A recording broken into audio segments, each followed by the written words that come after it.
गुरु की ऊर्जा सूर्य से, गुरु की ऊर्जा सूर्य से अंबर सा विस्तार, गुरु की गरिमा से बड़ा नहीं कहीं आकार, नहीं कहीं आकार। मिल जाए सदसाने में गुरु का जग में सबसे बड़ा उपहार। प्रस्तर को छड़ गढ़े, प्रस्तर को छड़ गढ़े, मूरत हो तैयार, मूरत हो तैयार, सभी को शादन नमस्कार। आज शिक्षक दिवस के अवसर पर मैं अपने विचार लेकर प्रस्तुत हूँ। प्यारे बच्चों, शिक्षक दिवस हमारे प्रथम उपराष्ट्रपति और द्वितीय राष्ट्रपति डॉक्टर सर्वपल्ली राधाकृष्णन के जन्म दिवस के रूप में मनाया जाता है। डॉक्टर सर्वपल्ली राधाकृष्णन एक महान दार्शनिक, विचारक के साथ साथ एक आदर्श शिक्षक थे। जब इनके शिष्यों ने इनके जन्म दिवस को मनाने की बात इनसे कही तो ये मुस्कुराते हुए कहे कि अगर मेरा जन्म दिवस मनाना ही है तो एक शिक्षक के रूप में मेरा जन्म दिवस मनाया जाए, क्योंकि एक शिक्षक जीवन पर्यंत अपने शिष्यों के हृदय में जीवित रहता है। शिक्षक कभी मरता नहीं, शिक्षक हमेशा जीवित रहता है। उसकी शिक्षा हमेशा युगों युगों तक एक परिवर्तनकारी और राष्ट्र को निर्माण करने में सक्षम होती है। शिक्षक क्रांति लाने में सक्षम होता है। अगर शिक्षक चाहे तो समाज में क्रांति ला सकता है। इसलिए शिक्षक को राष्ट्र निर्माता कहा गया है। वह राष्ट्र का निर्माण करने वाला होता है। शिक्षक से लोगों को बहुत सारी उम्मीदें होती हैं। एक आदर्श के रूप में देखा जाता है। प्राचीन काल से ही शिक्षक का बड़ा ही महत्व रहा है। आपने गुरु द्रोणाचार्य का नाम सुना होगा। अगर शायद गुरु द्रोणाचार्य न होते तो अर्जुन जैसा शिष्य तैयार नहीं होता। गुरु द्रोणाचार्य की माटी की मूर्त बनाकर एकलव्य जैसा शिक्षक न बन पाता। अगर परशुराम और स्वयं माता गंगा जैसा गुरु भीष्म को नहीं मिले होते तो शायद भीष्म इतने शक्तिशाली, धनुर्धर और प्रबल शिक्षा में इतना प्रबल न होते। तो प्रारंभ से लेकर अगर यहाँ तक कि इस धरा पर अगर भगवान ने भी अवतार लिया है तो उन्होंने भी अपने लिए कहीं न कहीं किसी गुरु को के शरण को लिया है, उनके शरण में गए हैं, शिक्षा और दीक्षा जरूर लिए हैं। अगर बात भगवान श्री कृष्ण की आती है तो इन्होंने ऋषि संदीपन को ही अपना गुरु बनाया। सब कुछ जानते हुए भी गुरु संदीपन ने इनको शिक्षा दिया। भगवान राम के गुरु विश्वामित्र।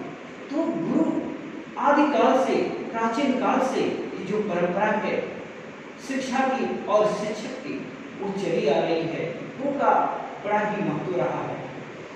विगत दिनों में धीरे धीरे स्थितियां थोड़ी कमजोर हुई हैं, लेकिन गुरु के बिना शिक्षा हमेशा अधूरा रहा है। कबीरदास जी ने तो यहाँ तक कहा, गुरु कुम्हार शिष्य कुंभ है, गुरु कुम्हार शिष्य कुंभ है, गड़ी गड़ी काढ़े कोट, अंदर हाथ सहार दे बाहर बाहे चोट। अर्थात गुरु कुम्हार के समान है और शिष्य घड़े के समान है। जिस तरह से कुम्हार अपने घड़े को सुंदर रूप देने के लिए उसको गढ़ता है, छाटता है, उसको थपेड़े देता है, उसी तरह से गुरु होता है अपने शिष्य को ऊपर उठाने के लिए, उसे समाज में सुंदर रूप देने के लिए, उसके समाज में सम्मान दिलाने के लिए नित्य प्रतिदिन वह अपना मेहनत करता है, डांटता है, डटकारता है, लेकिन अंदर से उसके अंदर प्यार प्राप्त होता है। अगर एक पत्थर यह समझ बैठे कि उसे जो बढ़ी, जो पेंटर उसकी कटाई छटाई करता है और वह पत्थर सही जब मूर्त नहीं बन पाता है तो शायद उसका कोई अस्तित्व नहीं रहता।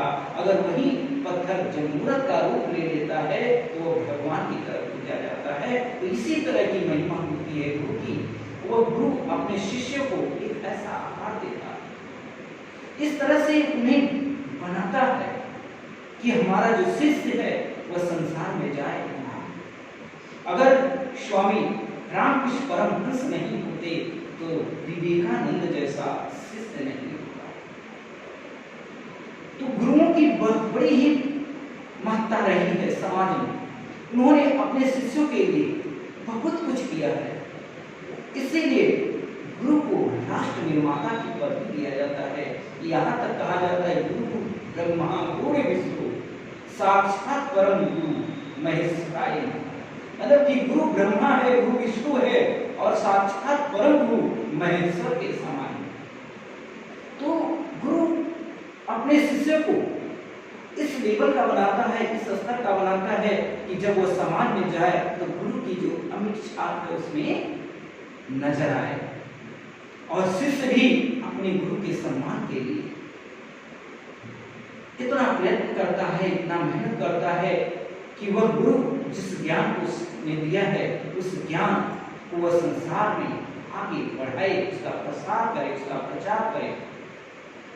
कहा जाता है गुरु संग छल न मित्र संग चोरी। गुरु संग जिसने छल किया और मित्र संग जिसने चोरी की उसका जीवन हमेशा से उसका जीवन निरंतर ही उसका जीवन हास की ओर गया। वह हमेशा से अपना ही अहित किया। तो गुरु की महिमा का गुणगान भक्ति काल के संत समाज ने किया है। अगर गुरु नरहरिदास न होते तो तुलसीदास जैसा महामानव न होता और आज हमको ये रामचंद्र जैसा महाकाव्य नहीं मिलता। अगर गुरु न होते, गुरु रामानंद न होते तो कबीर जैसा महान शिष्य न तैयार होता। तो गुरुओं की जो महत्ता रही है संसार में वो प्राचीन काल से चली आ रही है और आज के दौर में भी वो उतना ही मजबूती के साथ, उतना ही प्रवृत्ता के साथ वह अपने शिष्य को आगे बढ़ाने में, उनका मार्गदर्शन करने में वह हमेशा से अपनी भूमिकाएं निभाता रहा है। शेख कबीरदास जी ने कहा है कि राम नाम के पटतरे देवी को कछुनाम क्या ले गुरु संतोषी हौस रही महिमा। इस तरह की बातें कहकर गुरु की महिमा का गुणगान किया है। सतगुरु हमसे रिझ करी कहा एक प्रसंग बरसा बादल प्रेम का भीग गया सब। अगर सच्चा गुरु मिल जाए तो शिष्य को ज्ञानी होने में तनिक भी समय नहीं लगेगा। गुरु की महिमा का वर्णन करते हुए आगे यहाँ तक कर दिया गुरु गोविंद दो खड़े काके लागो पार बलिहारी गुरु आपने गोविंद दियो बता। तो गुरु में इतनी ताकत होती है कि वह भगवान को बताने में, भगवान के मार्ग को बताने में सक्षम होता है, लेकिन भगवान गुरु के मार्ग को नहीं बता सकता है। अगर एक बार भगवान उठ जाए तो तब भी चल सकता है, लेकिन अगर गुरु उठ जाए तो शायद आपका कोई सहारा नहीं बन सकता है। तो गुरु और शिष्य की यह परंपरा, यह संबंध अनादिकाल से चलता रहा है। तो शिक्षक दिवस अपने आप में ही इतना महत्वपूर्ण है कि इसके संबंध को और इस तरह से बताने की कोई जरूरत ही नहीं। शिक्षक दिवस के इस महात्म को पूरी संसार में माना जाता है, समझा जाता है। अगर अरस्तु जैसा गुरु सिकंदर को न मिला होता तो शायद सिकंदर महान न होता, विश्व विजेता न बनता। तो गुरुओं ने अपने शिष्यों को एक सरोकार दिया है, एक संस्कार दिया है। एक अच्छा गुरु चाहे तो अपने बच्चे को अपने छात्र को अर्श से लेकर फर्श पर गिरा सकता है, और वो चाहे तो फर्श से अर्श पर भी सवार सकता है। कहा जाता है कि बच्चे की प्रथम शिक्षिका उसकी माँ होती है, जो वह संस्कार उसके अंदर डेवलप कर देती है, जीवन पर्यंत नहीं चलता है। तो ये चीजें गुरु के अंदर भी होती है। गुरु को बच्चे आदर्श मानते हैं, उनकी बातों को समझते हैं। यह परंपराएं चलती रही हैं अनादिकाल से।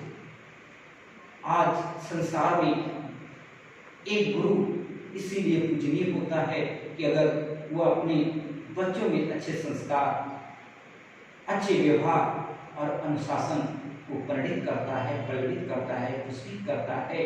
अगर वह बच्चा कहीं संसार में ज्ञान का प्रचार प्रसार करता है तो वह गुरु उसी तरह से प्रसन्नचित होता है जैसे कोई पौधा जब लग जाता है तो उसके पुष्प निखर कर जब सामने आते हैं, उसके फूल जो खुशबू बरसाते हैं, ऐसा ही आनंद उस शिक्षक को मिलता है, उस गुरु को मिलता है।